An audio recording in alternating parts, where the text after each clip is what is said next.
আসসালামু আলাইকুম। প্রিয় গল্প শুনবে বিডি চ্যানেলের শ্রোতা বন্ধুরা, আশা করি আপনারা সবাই ভালো আছেন। গল্প শুনবে বিডি চ্যানেলের পরিবেশনায় আজকের গল্প আমার আলাদিন। আমি আছি আপনাদের সাথে সৈয়দ গোলাম মারুফ। গল্পটি লিখেছেন জাবিন ফোরকান। তো চলুন দেরি না করে গল্পে প্রবেশ করি।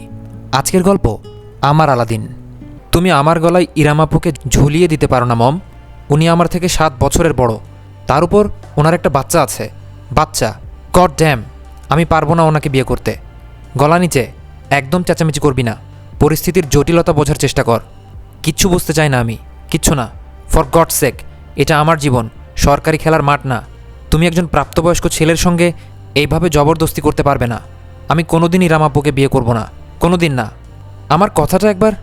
না না না, no, never, never in my life I will marry a senior woman. বন্ধ দরজার ওপাশ থেকে ভেসে আসছে চিৎকার করে বলা কথাগুলো। কোনো রাগঢাক নেই, সবটাই দিনের আলোর মতন পরিষ্কার, প্রকাশ্য। ডাইনিং টেবিলের পাশে চেয়ারে নিশ্চুপ বসে আছে ইরাম। সামনে দুটো স্যান্ডউইচ এবং কফি রাখা। খাবার আর গলা দিয়ে নামবে না তার। এবার কিছুটা ভাঙচুরের শব্দ আসছে। বাড়ির আদরের দুলাল হয়তো নিজের রাগ জড়বস্তুর উপর মেটাচ্ছে। অস্বাভাবিক নয়, ভীষণ স্বাভাবিক প্রতিক্রিয়া। তার জায়গায় ইরাম থাকলে হয়তো এমনটাই করত। কে বলতে পারে? তুই শুনবি না তোর মায়ের কথা? আমি জীবনে কোনোদিন তোর কাছে কিছু চাইনি।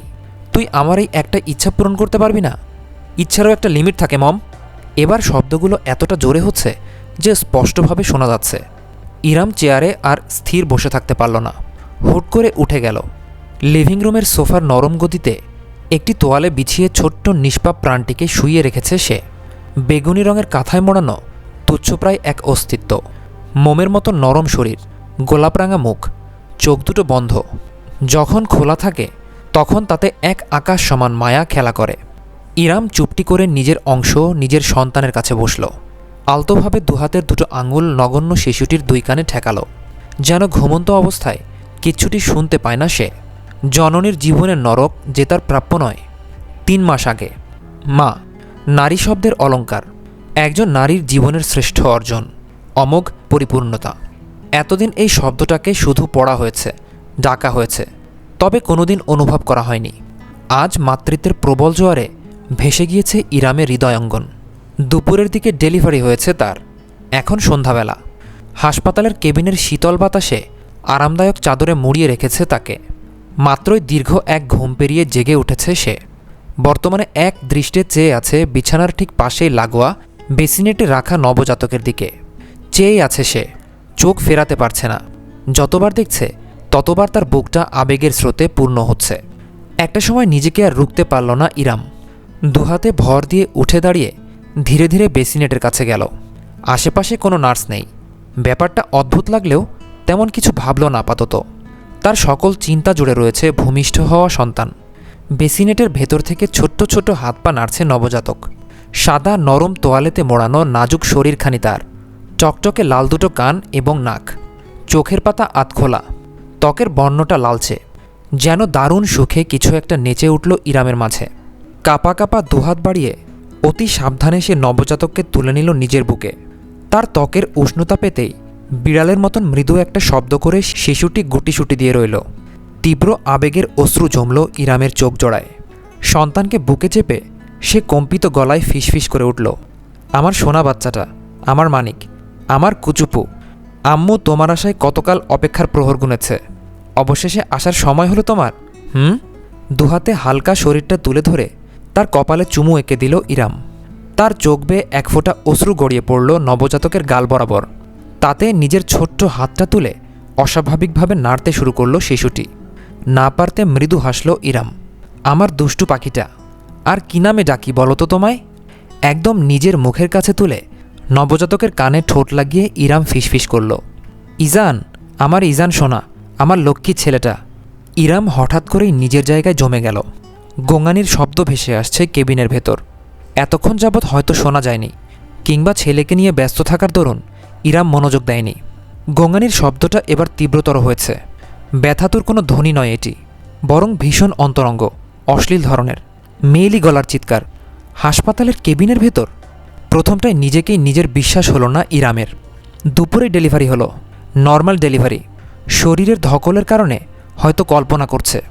নবজাতক ইজানকে পুনরায় বেসিনেটে নামিয়ে রাখতে গিয়ে দ্বিতীয় দফায় থমকালো ইরাম। কান খাড়া হয়ে রইল তার। না, এবার কোনো ভুল নয়। সত্যি এমন সুখের আহাজারি ভেসে আসছে তার কানে, কিন্তু ঠিক কেবিনের ভেতর থেকে নয়। শব্দের উৎসটা কান পেতে খেয়াল করতেই ইরাম বুঝতে পারল কেবিনের সঙ্গে লাগোয়া বারান্দা থেকে এসব ধ্বনির উৎপত্তি। রাগের সীমা ছাড়িয়ে গেল তার। কার এত বড় দুঃসাহস যে একজন পেশেন্টের কেবিনের ভেতর এমন অশ্লীল কর্মকাণ্ড করতে পারে? ছেলেকে বুকে চেপে রেখেই ধীর পায়ে এগিয়ে গেল ইরাম, সাবধানী ভঙ্গিতে।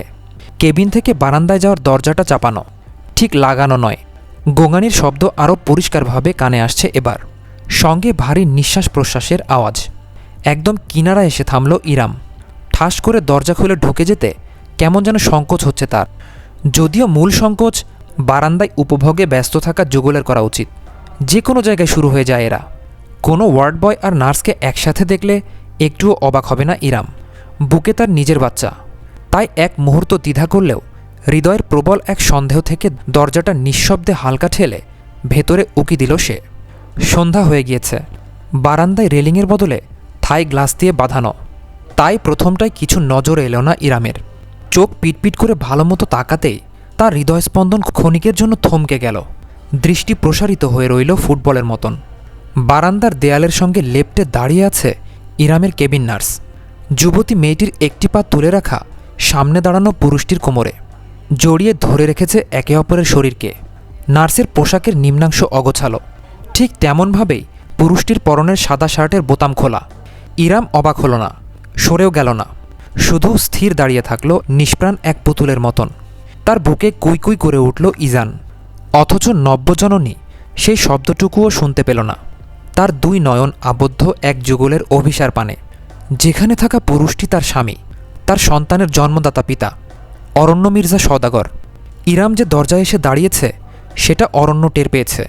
লোকটা তার গায়ের গন্ধ অবধি কিভাবে যেন শুকে ফেলে। নার্সের ঘাড়ে গুজে রাখা মুখটা সে সামান্য একটু তুলল। একজোড়া শকুনে দৃষ্টি মিলিত হলো ইরামের সঙ্গে। অরণ্যর অসম্ভব সুদর্শন মুখমণ্ডল জুড়ে ঘামের ফোঁটা চিকচিক করছে মুক্তদানার মতন। উজ্জ্বল ফর্সাতকে অভিসারের তপ্ততায় ফুটে উঠেছে লালচে বর্ণ। একজোড়া কালো চোখ, তবে তাতে জলজল করছে এক জনমের ক্ষুধা। সরাসরি ইরামের দিকে তাকিয়ে নার্সের শরীরে আরও গভীরভাবে ঝুঁকল সে। তার গভীরতম ছোঁয়ায় উন্মাদ যুবতী নার্স ঢলে পড়ল। কেঁপে কেঁপে উঠে অরণ্যর পিঠ খামচে ধরল। অরণ্যর ঠোঁটে তির্যক হাসি ফুটিয়ে নার্সের ঠোঁটজোড়া দখল করে নিল। চুম্বন নয়, রীতিমতো কামড়ে ধরল বহুদিন যাবৎ ক্ষুধার্ত থাকা হায়নার মতন। আর দেখতে পারল না ইরাম। তড়িঘড়ি করে সে বারান্দা থেকে কেবিনের ভেতর চলে এলো। কোনো মতে হাতের কাঁপুনি ঠেকিয়ে ছোট্ট ইজানকে সে পুনরায় বেসিনেটে রেখে দিল। অতঃপর নিজের বিছানায় ধপাস করে বসে রইল রোবটের মতন। ঠিক কতটা সময় একইভাবে পার হলো ঠাহর করতে পারল না সে। মাথার ভেতর দপদপ করছে তার, বুকটা চেপে আসছে ব্যথায়। আজকের দিনটা অন্তত তাকে রেহাই দেওয়া যেত। আজ তাদের সন্তানের জন্মদিন। কিছুক্ষণ বাদে কেবিনে ঢুকল কেবিন নার্স, পরিষ্কার পরিপাটি। ইরামকে ঘুমিয়ে থাকার বদলে বিছানায় বসে থাকতে দেখে নার্স এক লহমার মতন থমকালো। পরক্ষণেই অবশ্য কিছুই হয়নি এমন ভঙ্গিতে গলা খাকারি দিয়ে বলল, আপনি উঠে পড়েছেন? বেশ, আমি গিয়ে আপনার সন্ধ্যার নাস্তাটা নিয়ে আসছি, বিশ্রাম নিন। কেবিনের দরজা খুলে বাইরে বেরিয়ে গেল নার্স। এরপরই বারান্দার দরজা ঠেলে ধীর পায়ে ভেতরে এলো অরণ্য। নার্স যতটা পরিপাটি ছিল, অরণ্য ততটাই অগোছালো। শার্টের সবগুলো বোতাম এখনও লাগানো হয়নি। প্যান্টের বেল্টটা টেনে টাইট করতে করতে কেবিনের মাঝখানে এসে দাঁড়ালো সে। ইরাম স্থির চেয়ে দেখল নিজের স্বামীকে। লোকটাকে এখনও তার স্বামী বলে সম্বোধন করে যাওয়া উচিত কিনা সেটা নিয়ে অবশ্য দ্বিমত আছে তার। অরণ্য আসলে সুদর্শন। 6 ফুট 2 ইঞ্চি উচ্চতার একটি সুগঠিত পেটানো শরীর। নিয়মিত জিম করার কারণে শরীরে কোনো মেদ নেই। শার্টের উপরেও তার মাংসপেশির গড়ন বোঝা যায়। প্রথম দফায় তাকিয়ে আন্দাজ করা কঠিন যে লোকটার বয়স ইতোমধ্যে 35 ছুঁয়েছে। ঘন ভ্রু, পুরু ঠোঁট এবং তীক্ষ্ণ চিবুক, কালো বাদামির মিশেল চুলের রঙে। ইরাম চেয়ে দেখল এই সৌন্দর্যে তার বিতৃষ্ণার ঢেকুর উঠল। সৃষ্টিকর্তা কি নিপুণ হাতে এমন সৌন্দর্য তৈরি করেছেন, অথচ মনটা কি কদর্য। এরকম সুদর্শন আরও একটি মানুষকে চেনে ইরাম। অরণ্যর চোখ ধাঁধানো রূপ তাকে সেই সৌন্দর্যকে ঘৃণা করতে শিখিয়েছে। অরণ্য নিজেকে পরিপাটি করে শীষ বাজাতে বাজাতে আশেপাশে তাকালো। বিছানায় বসে থাকা স্ত্রীর দিকে চেয়ে একগাল হাসল সে। ওয়েল, গুড ইভিনিং হানি। বেসিনেটের দিকে এগিয়ে গিয়ে ইজানকে এক হাতেই কোলে তুলে ফেলল অরণ্য। যত্নের বালাই নেই, হাতের তালুর উপর শরীরটাকে এমনভাবে ধরল যেন নিজের সন্তানকে নয়, বরং ল্যাবরেটরির কোনো গিনিপিককে পর্যবেক্ষণ করছে। ইজান পিতার হাতের শক্ত রুক্ষ অসচেতন স্পর্শে স্বাচ্ছন্দ্য বোধ করল না। ছোট্ট হাত পা ছুঁড়ে কান্না শুরু করল। বাঁকা হাসি ফুটল অরণ্য মির্জা সওদাগরের ঠোঁট জুড়ে, যেটার কোনায় এখন একটা কামড়ের দাগ স্পষ্ট। অরণ্য নিজের অপর হাতটির বৃদ্ধাঙ্গুল এবং তর্জনী মেলে ইজানের শরীরের সাইজ মাপতে লাগল। আরে বাস, ইরাম, এই সাইজের জিনিস তোমার পেটে ফিট হলো কিভাবে? অ্যামেজিং! তুমি যে ছোট, তাতে আমার জিনিসটাই তো ফিট খায় না। ইরাম লাফিয়ে উঠল বিছানা ছেড়ে। এতক্ষণ যাবৎ সে শীতল থাকলেও ইজানের কান্না তার হৃদয় ছিন্ন ভিন্ন করে ফেলেছে। ছুটে এসে সে অরণ্যর হাত থেকে ইজানকে ছিনিয়ে নিজের বুকে চেপে ধরল। খেকিয়ে উঠল, খবরদার বলে দিচ্ছি, আমার ছেলেকে ছোবেন না। অরণ্য এক মুহূর্তে জমে গেল, মাথা কাত করে বিস্ময় নিয়ে তাকালো। ইরামকে আজ অন্যরকম দেখাচ্ছে। এত কষ্টকর ডেলিভারির পর মেয়েরা মুষলে পড়ে, অথচ ইরামের হয়েছে ঠিক উল্টোটা। অজানা এক শক্তিতে টকবক করে ফুটছে সে। সদা নির্বিকার থাকা চোখ জোড়ায় আজ আগুন জ্বলছে, যেন কয়েক ঘন্টার ব্যবধানে বিশাল পরিবর্তন হয়েছে তার মাঝে। বোকা অরণ্যর ধারণাই নেই আজকের আগে ইরাম ছিল শুধুমাত্র একজন নারী, আজ থেকে একজন মা। তাই অরণ্য ভাবল, তার ইরাম তো আগে এমন ছিল না। দুহাত তুলে সমর্পণের ভঙ্গিতে অরণ্য বলল, ও চিল চিল, প্রোডাক্ট তো আমারও। আমি ছুঁয়ে না দিলে কে দেবে শুনি? কেউ না, আমি বাদে কেউ না, শুনেছেন আপনি? এত তেজ কিসের? এবার অরণ্যর গলা শক্ত হয়ে এলো। লম্বা দুই পায়ে ইরামের কাছে পৌঁছে গেল সে। এক হাতে স্ত্রীর চুলের গোছা মুঠ পাকিয়ে ধরে এক ঝটকায় নিজের কাছে টেনে নিল। ব্যথায় দাঁতে দাঁত চেপে ফেলল ইরাম, তবু একটু টু শব্দ করল না। নিজের ছেলেকে বুকে আগলে রাখল, ঠিক যেমন করে সিংহী পাহারা দেয় নিজের শাবককে। অরণ্য ভ্রুকুচকে গম্ভীর কণ্ঠে শুধালো, একটু বেশি প্রায়োরিটি দিয়ে ফেলেছি মনে হচ্ছে। কি ভেবে নিয়েছিস তোকে ছাড়া আমার চলবেই না? একটা বাচ্চা পয়দা করে দিয়েছিস, সো হোয়াট? যদি আমি চাইতাম আমার আন্ডারে বাচ্চাদের একটা ফুটবল টিম থাকতো, বুঝেছিস? তোকে একটু বেশি ভালোবাসি বউ বলে সেটার এভাবে সুযোগ নিবি তুই বারবার? ইরাম, আমি আপনার বউ না। আজ ইরামের মাঝে ভয়ের লেশ মাত্র নেই। স্তব্ধ হয়ে তাকে ছেড়ে দিয়ে এক পা দূরে সরে দাঁড়ালো অরণ্য। কোমরে দুহাত রেখে কিছুক্ষণ নিশ্চুপ চেয়ে রইল। পর মুহূর্তে আচমকা খিলখিল করে হেসে উঠল। Are you serious right now honey? তোকে তিন কবুল বলে বিয়ে করেছি, তোর বুকে আমার ছেলে, আর তুই বলছিস তুই আমার বউ না? ডেলিভারির পর তোর মস্তিষ্কটাও ঢিলে হয়ে গেছে নাকি? ডাক্তারদের বিরুদ্ধে তো মামলা দিতে হবে আমার। ইজানকে অতি সাবধানে নিজের বিছানায় শুইয়ে রাখল ইরাম। ছেলের কান্না থেমেছে এবং ঠিক আছে নিশ্চিত করার পরেই সে ঘুরে দাঁড়াল। অরণ্যর তাচ্ছিল্যের দৃষ্টি মোকাবেলা করল দৃঢ়ভাবে। আপনাকে মনে করিয়ে দিই, আজ থেকে ঠিক 5 মাস আগে আপনি নিজে আমাকে তালাক দিয়েছিলেন। অরণ্যর চেহারা থেকে ক্ষণিকের জন্য বিনোদনের ভাবটুকু উড়ে গেল, তবে নিজের আত্মবিশ্বাসী ভঙ্গিমা একটুও ছাড়ল না সে। ইরামের দিকে এগিয়ে এসে দুহাত রাখল রমণীর কাঁধে। অদ্ভুতভাবে সুর পাল্টে আদুরে গলায় বলল, ওহ কাম অন ডার্লিং, তুমি ওটা এখনও মনে ধরে বসে আছো? ওটা তো আমি মন খারাপ করে বলেছিলাম। তুমি জানো না তোমাকে কত আদর করি আমি? তাছাড়া তোমার ধর্মকর্ম আমি একটু হলেও জানি, বুঝেছ? এই তালাক হবে না, কারণ তুমি প্রেগনেন্ট ছিলে। ক্ষীণ এক হাসি ফুটল ইরামের ঠোঁটে। অল্পবিদ্যা ভয়ঙ্করী, কে বলেছে আপনাকে ওই তালাক গণ্য হয় না? হয়। বাচ্চা জন্ম অবধি আমার ইদ্যৎকাল চলেছে, আজ আমার ইদ্যৎ শেষ। স্ত্রীকে ফিরিয়ে নিতে হলে আপনাকে তার সঙ্গে রুজু করতে হবে। প্রথমবারের মতন শঙ্কা দেখা গেল অরণ্যর মাঝে। 2 মিনিট চুপ থাকল সে, তারপর খানিকটা গম্ভীর গলায় নিজস্ব অহংকারটুকু চেপে বলল, বেশ তো, তবে রুজুই করলাম আমি তোমার সাথে। নিজের কাঁধের উপর থেকে একদম ধীরস্থিরভাবে অরণ্যর হাত দুখানা সরিয়ে পিছিয়ে দাঁড়ালো ইরাম। আরও একবার অরণ্যর মনে হলো সম্পূর্ণ ভিন্ন এক ইরামকে দেখছে সে। দৃঢ় গলায় ইরাম জানালো, আমি আপনার সঙ্গে রুজু করব না মিস্টার অরণ্য মির্জা সওদাগর। আজ থেকে আপনি আমার স্বামী নন, স্রেফ একজন পরপুরুষ। পরপুরুষ তো বেশ, আমিও দেখি কিভাবে তুই একটা বাচ্চা বুকে ঘুরে বেড়াস। তোর জন্য আমার দরজা আজীবনের জন্য বন্ধ। দূর হতে পারিস আমার চোখের সামনে থেকে, নিজের পেটের বেয়াদব ফসল সমেত। See if I care. Aranya নিজের কথা রেখেছে। সত্যি সে কোনো কেয়ার করেনি। ডিভোর্স পেপারে সাইন হয়েছে, অথচ ইজানকে নিয়ে কাস্টাডির প্রশ্ন ওঠেনি। একদম অঘোষিতভাবেই সমস্ত দায়িত্ব বর্তেছে ইরামের উপর। সে অবশ্য এমনটাই চেয়েছিল, তবে বাস্তবতা আমাদের ভাবনার চাইতে বহু কঠিন। এখানে যা চাওয়া হয় তার উল্টোটাই বরং পাওয়া যায়। ইজানকে নিয়ে প্রথম মাসটা ইরাম কাটিয়েছে দুর্বিষহভাবে। না, নিজের বাপের বাড়িতে যায়নি সে। ওই বাড়িটা এখন আর বাপের বাড়ি নেই, বরং ভাইয়ের বাড়িতে পরিণত হয়েছে। সেখানে অন্যদের উপর বোঝা হয়ে গেলে ঠিক তাকে অসম্মান করা হবে। তাছাড়া তার ভাই এই ডিভোর্সের ঘোর বিরোধী ছিল। সাহায্য কামনার প্রশ্নই আসে না। নিজের হাতে থাকা যৎসামান্য কিছু টাকা সম্বল করেই সে ওঠে একটি মেস বাসায়। আমাদের সমাজটাও ভীষণই অদ্ভুত। সিঙ্গেল মাদার হওয়াতে তাচ্ছিল্য কম সহ্য করতে হয়নি ইরামকে। তবুও তার সব কিছু সয়ে যাওয়ার একটা মাত্র শক্তি ইজান। নবজাতক নিজের জননীকে সামান্য চাহনিতেই ঘায়েল করার ক্ষমতা রাখে, তেমনই সে পারে তাকে পুনরুজ্জীবিত করতেও। ইরাম একটা কাজের সন্ধান শুরু করে। মাস্টার্স কমপ্লিট হয়েছে তার, অথচ দেশের কর্মসংস্থানের অভাব সে টের পেতে শুরু করে হাড়ে হাড়ে। একটা 1 মাসের বাচ্চাকে বুকে চেপে এই অফিসারের কেবিন থেকে ওই অফিসারের কেবিন, পিয়নের পিছু পিছু, দালালের পিছু পিছু ছুটে শুধু পায়ের স্যান্ডেলের তলায় ক্ষয় হয়েছে। লাভের লাভটা কিছুই হয়নি।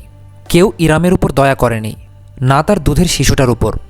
একজন উচ্চপদস্থ ব্যাংক কর্মকর্তা অবশ্য দয়া করেছিল। অ্যাপয়েন্টমেন্ট লেটার কনফার্ম, তার বিনিময়ে কোনো ইন্টারভিউ অবধি দিতে হবে না, শুধু ইরামকে সপ্তাহে 1 রাত করে তার সঙ্গে হোটেলে যেতে হবে সঙ্গ দিতে। সেই অ্যাপয়েন্টমেন্ট লেটার ইরাম কুচি কুচি করে ছিঁড়ে ছুঁড়ে মেরেছে লোকটার মুখের উপর। 3য় মাস গড়াতে গড়াতে অবস্থা গুরুতর হতে শুরু করে। অরণ্য হয়তো ব্যাপারটা আন্দাজ করেছিল। ইরামের সংগ্রাম, একলা চলে যাওয়ার ভয়াল লড়াই অরণ্যর পক্ষ থেকে তার জন্য শাস্তিস্বরূপ ছিল। যেন অরণ্য ওত পেতে অপেক্ষায় আছে, কখন ইরাম সম্পূর্ণভাবে ভাঙবে আর তার দুয়ারে গিয়ে দাঁড়াবে। অদম্য ইরাম যায়নি। নিজে না খেয়ে হলেও ইজানের জরুরি জিনিসপত্র কেনার জন্য টাকা রেখে দিয়েছিল।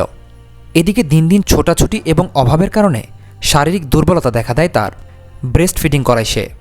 ইজানের উপর না চাইতেও জননীর ধকলের প্রভাব পড়তে শুরু করে।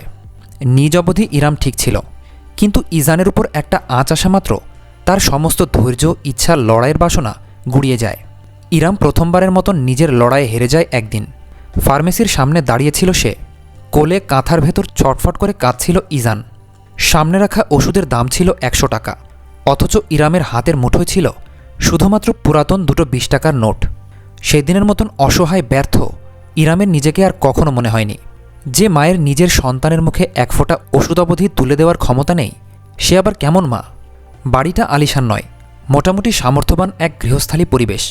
সামনে লোহার গেট, ভেতরে ছোট উঠানের মতন জায়গা। সেখানে বিশাল একটি আম গাছ, সিমেন্টের বেড়া দিয়ে বাধাই করা। 2 তলা বাড়ির ছাদটায় সারি বেঁধে বসে আছে একদল কবুতর। তাদের ডাকে মুখরিত স্নিগ্ধ সকাল। গেটের পাশে হালকা রং উঠে যাওয়া দেওয়ালের বোর্ডে লেখা মুন্সিবাড়ি। ইরাম যখন ধীর পায়ে বাড়িটার গেটের সামনে এসে দাঁড়ালো, তখন সূর্য মাথার উপর খাড়া কিরণ দিচ্ছে। এক হাতে ধরা লাগেজটা ছেড়ে দিয়ে ইরাম অন্য হাতে নিজের বুকে আগলে রাখা যক্ষের ধনকে সযত্নে কাঁথা দিয়ে ঢেকে সূর্যের আড়াল করে নিল। মুখের উপর 2 হাত মুঠি পাকিয়ে পরম শান্তিতে ঘুমাচ্ছে ইজান। সারা রাত থেকে থেকে ছটফট করেছিল। ইরাম এক নজর আশেপাশে তাকালো। বহুদিন বাদে সে এই তল্লাটে এসেছে। অতি চেনা জায়গাটাও কেমন অপরিচিত লাগছে। বিয়ের পর একবারের জন্য আর নিজের বাড়িতে ফেরেনি সে। আম গাছে অনেকগুলো মুকুল ধরে আছে, শীঘ্রই আম ধরবে স্পষ্ট। চোখ ঘুরিয়ে একবার পেছনের দিকেও তাকালো ইরাম। 2টো গাড়ি যাওয়ার মতন প্রশস্ত রাস্তার ওপাশে আরও একটি 2 তলা বাড়ি, ঠিক মুন্সি বাড়ির বিপরীতে। উভয়ের মাঝে অবস্থানের ভেদ স্পষ্ট। রাস্তার ওপাশের বাড়িটা বেশ পরিপাটি, আলিশান, অফিসারদের বাংলো বাড়ির মতন দেখতে। ধবধবে সাদা দেয়াল, উঠানে কৃত্রিম ঝর্ণা এবং একপাশে ফুলের বাগান। ছোট একটা গ্যারেজে একটি গাড়ি রাখা। মূল ফটকটাও সোনালি রঙের ধাতুতে গড়া। সূর্যের আলো প্রতিফলিত হয়ে চিকচিক করছে। মার্বেল পাথরের দেয়ালে খচিত গোটা গোটা অক্ষর, ডাক্তার সামিয়া মুন্সি, AKM আহমদ উদ্দিন। মুন্সিবাড়ি এবং ওই বাড়িটার মাঝে আভিজাত্যের বিভেদ পরিষ্কার। ওটা ইরামের খালার বাড়ি, যে বাড়িতে বহু বছর যাবৎ তার পা রাখা হয়নি। মাথা ঘুরিয়ে নিজেকে শক্ত করে ইরাম এক হাতে লাগেজ টেনে মুন্সিবাড়ির ভেতরে ঢুকে পড়ল। বাড়ির দরজাটা চাপিয়ে রাখা, আশেপাশে কাউকে দেখাও যাচ্ছে না। তাই ইরাম নিঃশব্দে সিঁড়ি বেয়ে উঠে এসে ভেতরে ঢুকল। বসার ঘরটা আগের মতোই আছে, বিশেষ পরিবর্তন হয়নি। তবে ফার্নিচার এবং শোপিসে বেশ নতুনত্ব এসেছে। ইরাম থাকতে ব্যবহার করা পুরাতন সামগ্রী সরিয়ে ফেলা হয়েছে, তাতে সন্দেহ নেই। নতুন চিকচিক কাপড়ে মোড়া সোফার গদিতে বসে আছে একটা বছর 4-এর বাচ্চা ছেলে। তার যমজ ভাই খালি গায়ে শুধু হাফ প্যান্ট পরে বাড়িময় দৌড়ে বেড়াচ্ছে। পিছু পিছু যাচ্ছে ঢোলা টি-শার্ট আর ট্রাউজার পরনে এক রমণী, হাতে ভাতের থালা। ছেলেদের খাওয়াতে ছোটোখাটো একটা যুদ্ধে লিপ্ত হয়েছে সে। ইরাম একটা প্রশ্বাস টানল, তারপর নরম গলায় বলে উঠল, আসসালামু আলাইকুম মিথিলা, কেমন আছো? তার কণ্ঠ শুনতেই মিথিলা নামক রমণী থমকে গেল, বিস্ময় নিয়ে তাকালো। ক্ষণিকের জন্য ইরাম ওই চোখ জোড়ায় ভীষণ অসন্তোষ দেখল, যা পর মুহূর্তেই উড়ে গেল শীতল অভিব্যক্তিতে। ওয়ালাইকুম আসসালাম আপু, হোয়াট এ সারপ্রাইজ। আসুন বসুন। রোহান, সরো, তোমার ফুপিকে বসতে দাও। সোফায় থাকা ছোট ছেলেটা তৎক্ষণাৎ লাফিয়ে নেমে পড়ল। ইরাম মুচকি হেসে রোহানের মাথায় হাত বুলিয়ে দিয়ে সোফায় বসল, লাগেজটা একপাশে রাখল। সরাসরি না তাকিয়েও খেয়াল করল মিথিলা বাঁকা দৃষ্টিতে লাগেজটাকে দেখছে। ছেলেদের খাওয়ানোয় আপাতত বিরতি দিয়ে মিথিলা রান্নাঘরের ভেতর চলে গেল। 2 মিনিটের মাথায় ফিরে এলো এক গ্লাস শরবত এবং বিস্কিটের পিরিচ নিয়ে। ইরাম তখন ইজানকে সাবধানে সোফার একপাশে শুইয়ে টিস্যু দিয়ে নিজের মুখ মুছে নিচ্ছিল। সুতির শাড়ি পরলেও গরমে খানিকটা ঘেমে গিয়েছে। থ্যাঙ্কস মিথিলা, বলে সে শরবতটা তুলে নিল। মিথিলা অন্য পাশের সোফায় বসে নিজের দামি স্যামসাং ব্র্যান্ডের ফোন তুলে কিছু করতে করতে জানালো, রাহাত তো অফিসে আর ইহান কলেজে, ক্লাস টেস্ট আছে বলল। আচ্ছা সমস্যা নেই, ওরা আসুক ওদের সময় মতো। ও, আপনার তাহলে তাড়া নেই, ভালোই হলো তবে। মুখে বললেও মিথিলার চেহারার বিতৃষ্ণাটুকু ইরামের নজর এড়াল না একটুও। ঠিক এই শঙ্কাটাই করছিল সে, নিজেকে কেমন ছোট মনে হচ্ছে, অথচ আপাতত এছাড়া তার কাছে দ্বিতীয় কোনো উপায় নেই। সকালের কাহিনী গড়িয়ে দুপুর হয়ে গেল। মিথিলা রান্নাঘরে ব্যস্ত সময় কাটিয়েছে, মুরগি এবং ইলিশ মাছ ভেজেছে, সঙ্গে পোলাও। ইরাম তাকে সাহায্যের আবেদন জানালেও সে নাকচ করে দিয়েছে। মেহমানদের দিয়ে নাকি কাজ করাতে হয় না। অনায়াসে বাড়ির সদস্যকে মেহমান হিসেবে সম্বোধন করার বিষয়টা ইরামের আত্মসম্মানে ঘা দিলেও প্রতিবাদ করল না সে, বরং মিথিলার যমজ 2 ছেলেকে সুন্দর মতো খাইয়ে দিল। যারা মায়ের কাছে খেতে একদমই চায় না, তারা ঠিকই ফুপুর কোলে বসে অত্যন্ত আদরে গদগদ হয়ে খাবার খেয়ে নিল। মিথিলা আর চোখে দেখলেও কোনো মন্তব্য করল না। রান্নাবান্না শেষ হয়ে গেলে গোসল সেরে সালোয়ার কামিজ পরে নিচে এলো মিথিলা। ছেলেদের ভরা পেটে ঘুম পাড়িয়েও রেখে এসেছে, অথচ ইরাম তখনও বসার ঘরের সোফায় বসে আছে। তাকে ভেতরে রুমে গিয়ে কাপড় বদলানোর কিংবা বিশ্রামের কোনো আহ্বান মিথিলা জানায়নি, জানাবেও না। তার স্বামী রাহাতকে এসে আগে বিষয়টা মিটমাট করতে হবে। কেন এসেছে এই ডিভোর্সি মেয়েটা, মিথিলা কি বোঝে না নাকি? স্বামীর ভাত কপাল থেকে উঠে গিয়েছে, এখন ভাইয়ের অন্ন ধ্বংস করার ধান্দা, উপরন্তু একটা বাচ্চা ফ্রি। এত কিছু ভাবনা চিন্তা মিথিলার মাঝে চললেও সে ভদ্রগলায় ডাকল, আপু, কতক্ষণ ধরে বসে আছেন? আসুন টেবিলে, আমি খাবার দিচ্ছি। হ্যাঁ, ক্ষুধা তো একটু লেগেছেই। ইজান এখনও ঘুম থেকে ওঠেনি, তাই বেশি দেরি করল না ইরাম। ছেলে ঘুমিয়ে থাকতে থাকতেই কাজ সেরে ফেলতে হবে তার। টেবিলে গিয়ে বসল সে। মিথিলা বেশ ভালোভাবে তার খাবার বেড়ে দিল প্লেটে। ইরাম হাত ধুয়ে ভাত মাখতে মাখতে বলল, বাবুরা ঘুমিয়েছে? হ্যাঁ, আপনি খান। আর একটু ঝোল দিই আপনাকে? আরে না না, যথেষ্ট। তুমি দারুণ রান্না করো মিথিলা। আপু, the hell you are doing in my house. Iram সবেমাত্র ভাতের প্রথম লোকমাটা মুখে দিতে যাচ্ছিল, তখনই পুরুষালী তেজি কণ্ঠটি ভেসে এলো। পিছনে ফিরে তাকালো সে। সদর দরজা দিয়ে ভেতরে ঢুকেছে গাট্টাগোট্টা এক পুরুষ, এখনও যুবক শ্রেণীর।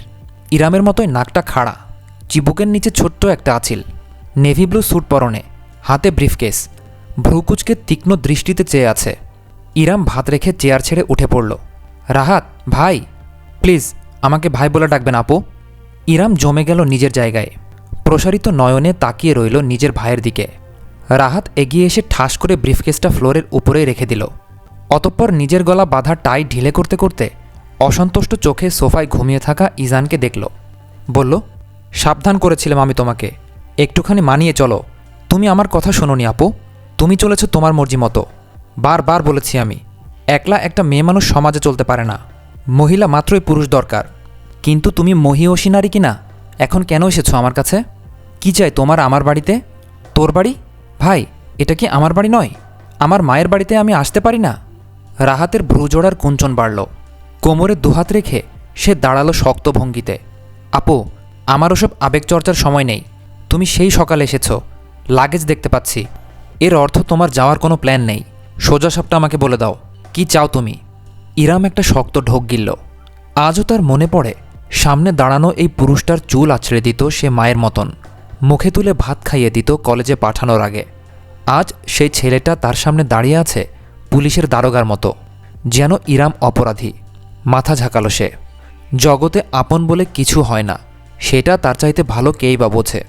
চোখে পানি আসতে চাইলেও তা রুখে খানিকটা হিমশীতল দৃষ্টিতে সামনে তাকালো ইরাম।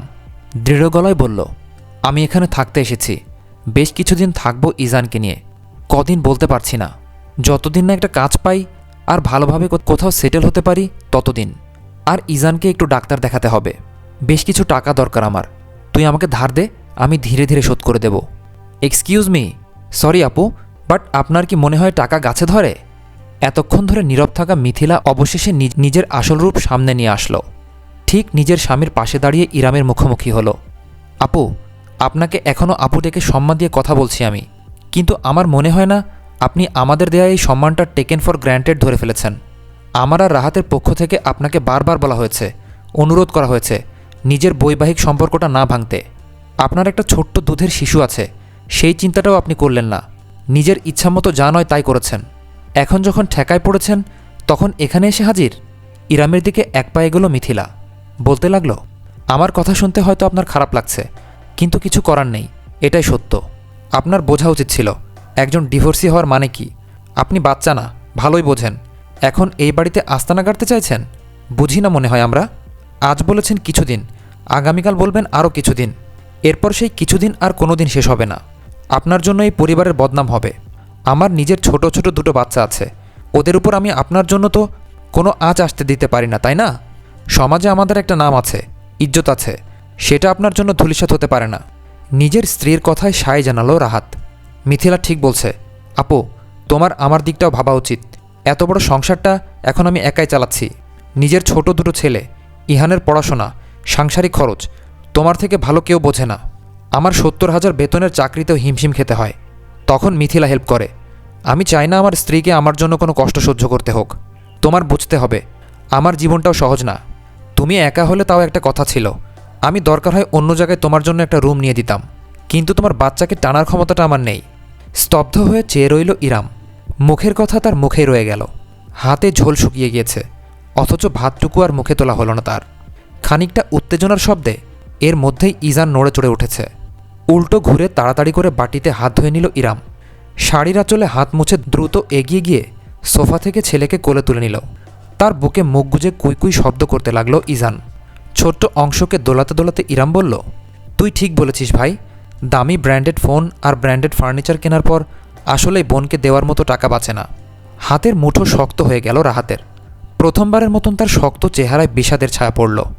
ছেলেকে নাড়াতে নাড়াতে ইরাম সূক্ষ্ম হেসে জানালো, ভেবেছিলাম আজকে রাতটা অন্তত নিজের মায়ের বাড়িতে জায়গা হবে। জন্ম থেকে এখানে বড় হয়েছে কি না, একটু অধিকার তো আছে বল। কিন্তু যেখানে আমার হাতের ভাত হাতে শুকিয়ে যায়, সেখানে অধিকারের বায়না বিলাসিতা। আপু, রাহাত এগিয়ে আসতে চাইল এক পা, অথচ পাশ থেকে মিথিলা তার বাহু চেপে ধরল। ওখানে জমে গেল সে, শুধু তাকিয়ে রইল নিষ্পলক। দৃশ্যটা পরিহাসের হাসিতে ছেয়ে ফেলল ইরামের ঠোঁট। আর দাঁড়াল না সে। এই বাড়ির বাতাসে দম বন্ধ হয়ে যাচ্ছে। এক হাতে ইজানকে বুকে চেপে অন্য হাতে লাগেজ টেনে দরজার দিকে এগোলো ইরাম। মাঝপথে থামল, ঘুরে একবার পিছনে তাকালো নিজের ভাইয়ের দিকে। মহান আল্লাহ যদি তোকে কোনোদিন মেয়ে সন্তান দেয়, তবে জেনে রাখিস ভাই আমার। একটু থেমে সে যুক্ত করল, মেয়েদের একটাই ঘর, কবর। রাত প্রায় 2টা বেজে এসেছে, অথচ এই স্থানের উত্তেজনায় বোঝা দুষ্কর। তীব্র মিউজিক এবং বিটের তালে তালে দুলছে যেন গোটা পৃথিবী। তরুণ তরুণীদের উন্মত্ত হুঙ্কার, বাঁধনহারা নাচ এবং দক্ষভাবে বিট নিয়ন্ত্রণ করে বাজানো মিউজিকে কেঁপে কেঁপে উঠছে চারপাশ। লাল নীল বাতির ঝলকে চোখ ধাঁধিয়ে যায়। অ্যালকোহলের কড়া ঘ্রাণ ভেসে বেড়াচ্ছে বাতাসে। অনেকের হাতে মোবাইল ফোন, পার্টির দৃশ্য ধারণ করে চলেছে। সকলের মনোযোগ আবদ্ধ সামনের ডায়াসের উপর কন্ট্রোল প্যানেলের পাশে দাঁড়ানো ছেলেটার দিকে। পরনে একটা পোলো টি শার্ট এবং ব্যাগি জিন্স।